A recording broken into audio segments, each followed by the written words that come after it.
Dissolution of partnership form में part 6 में हम लोग स्टार्ट करेंगे पार्टनर्स कैपिटल अकाउंट और bank account. Partners capital account bank account जानने से पहले हमें ये जानना है कि पार्टनर्स कैपिटल अकाउंट और बैंक अकाउंट में क्या आता है। तो पार्टनर्स कैपिटल अकाउंट में उसके कैपिटल का बैलेंस आएगा, पार्टनर का रिजर्व प्रॉफिट डायरेक्टली हम बांट देंगे, लॉस फिक्टिटियस एसेट्स जो भी होगा डायरेक्टली पार्टनर्स कैपिटल में हम बांट देंगे। बैंक अकाउंट में बैंक का बैलेंस जो भी होगा वो दिखा देंगे। और पार्टनर्स लोन अकाउंट अगर बनाने बोलेगा तो पार्टनर्स लोन को बैलेंस में दिखाएंगे। रियलाइजेशन अकाउंट जब बनाते हैं तो वहाँ जहाँ भी बैंक और पार्टनर का कैपिटल का नाम आता है, पार्टनर का कैपिटल जो भी आएगा वो पार्टनर कैपिटल अकाउंट में ट्रांसफ़र हो जाएगा, और जो बैंक से रिलेटेड ट्रांजेक्शन आएगा वो बैंक अकाउंट में ट्रांसफ़र हो जाएगा। रियलाइजेशन अकाउंट में सन्ड्री एसेट्स हम ट्रांसफ़र करते हैं, लायबिलिटी ट्रांसफ़र करते हैं, और एसेट्स सोल्ड करते हैं या टेकन ओवर होता है। लायबिलिटी उसी तरह पे करते हैं या टेकन ओवर होता है। रियलाइजेशन एक्सपेंसेस पे करते हैं या कोई पार्टनर पे करता है, बाद में प्रॉफिट ऑन रियलाइजेशन या लॉस ऑन रियलाइजेशन हम निकालते हैं। अब यहाँ पे कोई कहीं कहीं बैंक आता है, जैसे यहाँ बैंक है, ये बैंक है और ये बैंक है, तो ये सब क्या होगा, बैंक में चला जाएगा, बैंक अकाउंट में चला जाएगा। उसी तरह पार्टनर का नाम अगर आता है, जैसे एसेट्स टेकन ओवर में पार्टनर का नाम आता है, लायबिलिटी टेकन ओवर में, रियलाइजेशन एक्सपेंसेस पेड में, प्रॉफिट ऑन रियलाइजेशन में और लॉस ऑन रियलाइजेशन में पार्टनर्स का नाम आता है, तो ये पार्टनर्स कैपिटल अकाउंट में चला जाएगा। तो इस तरह हम लोग पार्टनर्स कैपिटल अकाउंट को क्लोज करेंगे। एक क्वेश्चन देखते हैं। रोज एंड लिली का रेशियो है 2:3, इसको सही करेंगे अगर, क्योंकि यहाँ पे कैपिटल दिया है लिली और रोज का, तो लिली और रोज का अगर रेशियो हम देखते हैं तो होगा 3:2। ये हमें ध्यान रखना है कि लिली और रोज का रेशियो 3:2 है। पहले हम सारे एसेट्स को ट्रांसफ़र करेंगे, तो इसमें कैश ट्रांसफ़र नहीं होगा और प्रोविजन ट्रांसफ़र नहीं होगा। उसके बाद सारा एसेट्स को हम ट्रांसफ़र करेंगे। तो सबसे पहले हमने एसेट्स ट्रांसफ़र कर दिया और लायबिलिटी ट्रांसफ़र कर दिया। उसके बाद पूरे बैलेंस शीट को हमें खाली करना है। खाली करना है तो कैश बच गया यहाँ पे, तो कैश को हम लोग बैंक अकाउंट में ट्रांसफ़र कर देंगे। टू बैलेंस BD 16,000, बैंक नहीं लिख के यहाँ पे हम कैश भी लिख सकते हैं। और लायबिलिटी साइड में आते हैं। लायबिलिटी साइड में क्रेडिटर ट्रांसफ़र हो चुका है। लिलीस लोन अकाउंट में ट्रांसफ़र होगा। लोन अकाउंट हमने बनाया है लिली का, तो लिलीस लोन अकाउंट में ट्रांसफ़र हो जाएगा 32,000। उसके बाद लिली के लोन को तुरंत पे भी कर देंगे हम, टू बैंक लिख के 32,000, और वो फिर यहाँ पे हम लिख देंगे 32,000 बैंक अकाउंट में भी। उसके बाद है पार्टनर्स का कैपिटल अकाउंट लिली और रोज का 1,60,000 2,40,000, उसको पार्टनर्स कैपिटल अकाउंट में हम दिखा देंगे। लिली और रोज का 1,60,000 और 2,40,000। उसके बाद पार्टनर्स कैपिटल अकाउंट में प्रॉफिट एंड लॉस अकाउंट है 50,000, उसको बांट देंगे पार्टनर्स में 30,000 और 20,000। उसके बाद पार्टनर्स कैपिटल अकाउंट में और कुछ नहीं है, तो सब कुछ पूरा पार्टनर्स कैपिटल बैलेंस शीट को पूरी तरह से हमने खाली कर दिया। खाली करने के बाद अब देखेंगे कि सबसे पहले हम रियलाइजेशन अकाउंट को क्लोज करना है, तो हमें एसेट सोल्ड देखना होगा। तो रोज एंड लिली बिजनेस बंद कर रहे हैं, एसेट्स बेच करके एक्सेप्ट बिल रिसीवेबल बेच के 4,80,000 आ रहा है। क्रेडिटर्स को हमने 38 पेमेंट किया है। कॉस्ट ऑफ रियलाइजेशन मतलब रियलाइजेशन एक्सपेंसेस 2,400 है। मोटरसाइकिल एक था फॉर्म में जिसको नाउ सोल्ड फॉर 10,000 में है। एक कंटिजेंट लाइबिलिटी था आउटस्टैंडिंग इलेक्ट्रिसिटी बिल का 5,000। बिल रिसीवेबल को रोज ने ले लिया 33,000। तो यहाँ पे एसेट्स टेकन ओवर है रोज का 33,000 का, और दो एसेट बिका है, यहाँ पे दो जगह एसेट बिका है 4,84,000 और 10। तो एसेट सोल्ड में आ जाएगा 4,84,000 और 10, तो 4,94,000। और रोज ने एसेट्स लिया भी है, एक एसेट्स 33,000 का, एसेट का काम खत्म हो गया। लायबिलिटी में क्रेडिटर हमने पे करना है, क्रेडिटर को 40 है लेकिन 40 पे नहीं करना है। कितना पे करना है यहाँ पे दिया हुआ है 38,000 पे हुआ है, और एक और लायबिलिटी पे हो रहा है 5,000 का, तो 38 + 5 43,000 का हमने लायबिलिटी पे कर दिया। लायबिलिटी टेकन ओवर है नहीं। रियलाइजेशन एक्सपेंसेस 2,400 है, उसको हमने पे कर दिया, और कुछ नहीं है। तो उसके बाद जो डिफरेंस आएगा उसको पार्टनर्स में हम ट्रांसफ़र कर देंगे। तो टोटल आ रहा है इसका 5,70,600 5,70,600, इसको लिली और रोज में हम बांट देंगे। तो लिली और रोज का आ जाएगा, लिली और रोज में बांटेंगे तो लिली का आ जाएगा 9,360 और रोज का आ जाएगा 6,240। अब यहाँ पे जहाँ जहाँ पार्टनर का नाम लिखा हुआ है, डेबिट में बस यहाँ लिखा हुआ है पार्टनर का नाम, ये आ जाएगा पार्टनर्स कैपिटल अकाउंट के क्रेडिट साइड में। Profit on realisation, profit on realisation 9,360 और 6,240। उसके बाद रियलाइजेशन के डेबिट में कहीं पार्टनर नहीं लिखा है, लेकिन क्रेडिट साइड में पार्टनर है रोज, तो वो डेबिट में आ जाएगा, डेबिट में आ जाएगा एसेट्स टेकन ओवर रोज में 33,000। उसके बाद अब हम पार्टनर्स कैपिटल अकाउंट में कुछ नहीं है, क्लोज करेंगे। अब इसको पार्टनर्स कैपिटल अकाउंट को क्लोज करेंगे तो टोटल आ जाएगा 1,99,360 और 2,66,240। 1,99,360, 2,66,240। डिफरेंस निकालेंगे तो 1,99,360 और यहाँ पे 33,000 माइनस हो जाएगा, 2,33,240। अब पार्टनर्स कैपिटल अकाउंट क्लोज हो गया। अब पार्टनर्स कैपिटल अकाउंट क्लोज होने के बाद अब हम क्लोज करेंगे बैंक अकाउंट को। तो bank account, partners capital account, realisation account और पार्टनर्स लोन अकाउंट में जहाँ जहाँ बैंक लिखा हुआ वो सब यहाँ पे आएगा। जैसे रियलाइजेशन अकाउंट में डेबिट साइड में दो जगह बैंक है, एक यहाँ और एक यहाँ, तो ये बैंक अकाउंट के क्रेडिट साइड में आ जाएगा। रियलाइजेशन अकाउंट लायबिलिटी पेड हुआ है 43,000 और रियलाइजेशन एक्सपेंसेस पेड हुआ है 2,400 आ गया।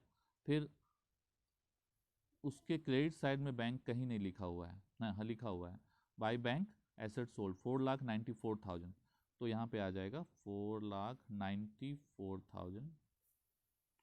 उसके बाद रियलाइजेशन अकाउंट में और कहीं बैंक नहीं मेंशन है, हो गया। पार्टनर्स कैपिटल अकाउंट में बैंक यहाँ मेंशन है, सेटलमेंट हुआ है, तो यहाँ पे पार्टनर्स कैपिटल अकाउंट सेटलमेंट में आ जाएगा लिली का और रोज का, तो 1,99,360 और 2,33,240। अब पूरे बैंक अकाउंट को हम क्लोज करेंगे, पूरे बैंक अकाउंट को हम क्लोज करेंगे तो आएगा हमारा 5,10,000, दोनों साइड आ जाएगा 5,10,000। ये क्वेश्चन हमारा कंप्लीट हुआ। अगला क्वेश्चन देखते हैं। शिल्पा, मीना और नंदा तीन पार्टनर हैं।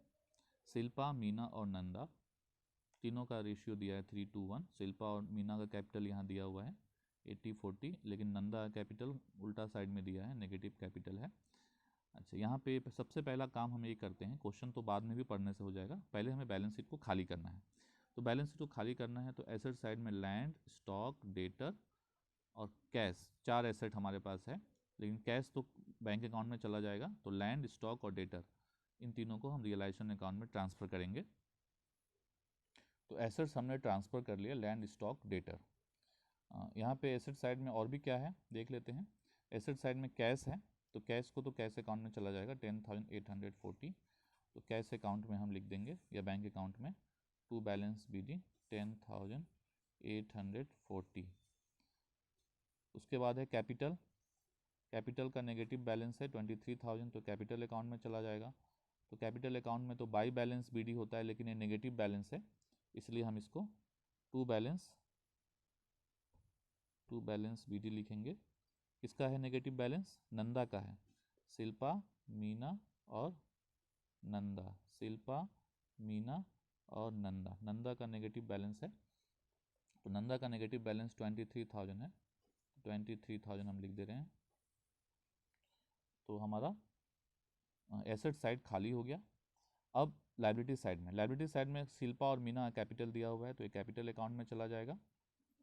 शिल्पा और मीना कैपिटल अकाउंट में चला जाएगा 80,000 और 40,000 नंदा का नेगेटिव था। उसके बाद जो भी लाइबिलिटी है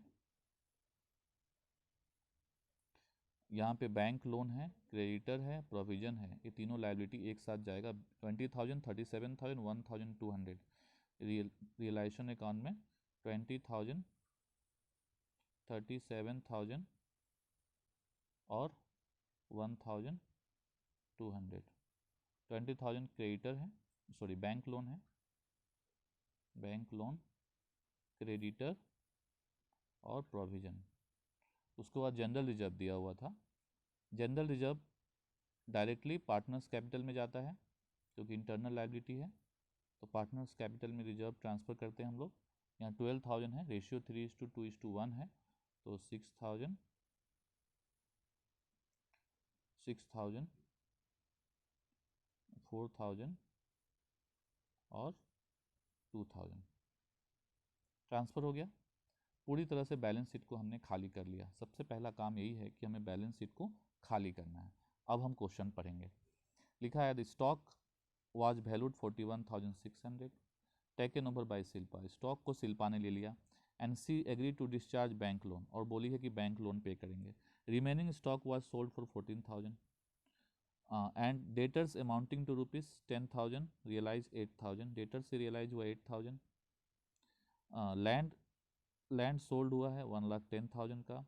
remaining debtor realise 50%, remaining debtor से 50% रियलाइज हुआ।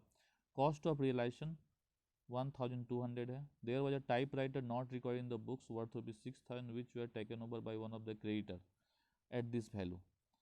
अब टाइप राइटर को क्रेडिटर ने ले लिया इसी वैल्यू पे, एक क्रेडिटर ने ले लिया। अब जो बचा हुआ क्रेडिटर है वो हमें पे करना पड़ेगा। तो अब यहाँ देखते हैं, सबसे पहले हमें एसेट सोल्ड करना है। तो एसेट सोल्ड करना है तो यहाँ पे स्टॉक को तो 41,660 को शिल्पा ने ले लिया 35,000 में। तो स्टॉक हमारे पास था कितना? स्टॉक था 56,760, उसमें से चला गया शिल्पा के पास 41,660 का स्टॉक चला गया। तो बचा कितना? बचा हमारे उसके पास बच गया 15,100 का स्टॉक। ये सोल्ड हुआ है, 15,100 का जो बचा है उसमें से सोल्ड हुआ है 14,000 का, ये 14,000 का उसमें से सोल्ड हुआ है। तो सोल्ड स्टॉक सोल्ड हुआ है 14,000 का। पहले सोल्ड को हम टोटल करते हैं। स्टॉक सोल्ड हुआ है 14,000। उसके बाद डेटर्स रियलाइज हुआ 8,000, डेटर्स से हमें पैसा मिला है 8,000। लैंड सोल्ड हुआ है 1,10,000 का। उसके बाद रिमेनिंग डेटर से 50% रियलाइज हुआ। 10,000 का डेटर से तो 8,000 मिला, डेटर था 18,600, तो 10,000 से तो 8,000 मिल गया, तो बचा कितना? 8,600। 8,600 से 50% मिला मतलब 4,300 मिला। उसके बाद टाइप राइटर 6,000 था जिसको टेकन ओवर किया है क्रेडिटर ने, तो ये तो यहाँ नहीं आएगा। एसेट सोल्ड हम टोटल करते हैं कितना होता है, तो इसका आ रहा है 1,36,300। टोटल हमारा एसेट सोल्ड हुआ है 1,36,300, तो 1,36,300। अब एसेट्स टेकन ओवर की बात करते हैं। तो एसेट्स टेकन ओवर में एक टाइप राइटर को और एक स्टॉक को, शिल्पा ने स्टॉक को ले लिया है और टाइप राइटर को 6,000 का टाइप राइटर था वो क्रेडिटर ने ले लिया, तो वो तो नहीं आएगा। लायबिलिटी एसेट्स को ले जाता है, क्रेडिटर अगर कोई एसेट को ले जाता है तो उसकी एंट्री नहीं होती है। लेकिन शिल्पा ने ले लिया है, एक स्टॉक ले लिया है 35,000 में, तो यहाँ पे शिल्पा आएगा, शिल्पा 35,000 हो गया। एसेट्स का काम ख़त्म हो गया। अब लायबिलिटी की बात करते हैं। लायबिलिटी हमारे पास जो भी लायबिलिटी था उसमें से क्रेडिटर और बैंक लोन यही दो पेमेंट करने वाली बात है। तो यहाँ पे दिया हुआ है कि क्रेडिटर ने तो एक एसेट्स ले लिया, 6,000 का एक एसेट्स ले लिया, तो रिमेनिंग क्रेडिटर बचा कितना? रिमेनिंग क्रेडिटर 37,000 में से 6,000 31,000 हमें पे करना पड़ेगा। 31,000 का क्रेडिटर हमें पे करना पड़ेगा। 31,000 क्रेडिटर पे करना होगा, तो लायबिलिटी पेड में सबसे पहले 31,000 का क्रेडिटर हमें पे करना पड़ेगा, प्लस बैंक लोन हमें पे करना पड़ेगा। तो बैंक लोन के बारे में यहाँ पे दिया हुआ है स्टार्टिंग में कि she agree to discharge bank loan, मतलब शिल्पा ने एग्री हो गई है कि बैंक लोन डिस्चार्ज करेगी, तो बैंक लोन शिल्पा पे कर देगी, तो बैंक लोन से भी कोई मतलब नहीं है। तो यहाँ पे सिर्फ 31,000 हमें एसेट लायबिलिटी पेड हुआ, बैंक लोन शिल्पा पे करेगी, तो assets taken over Shilpa, bank loan 20,000 पे करेगी।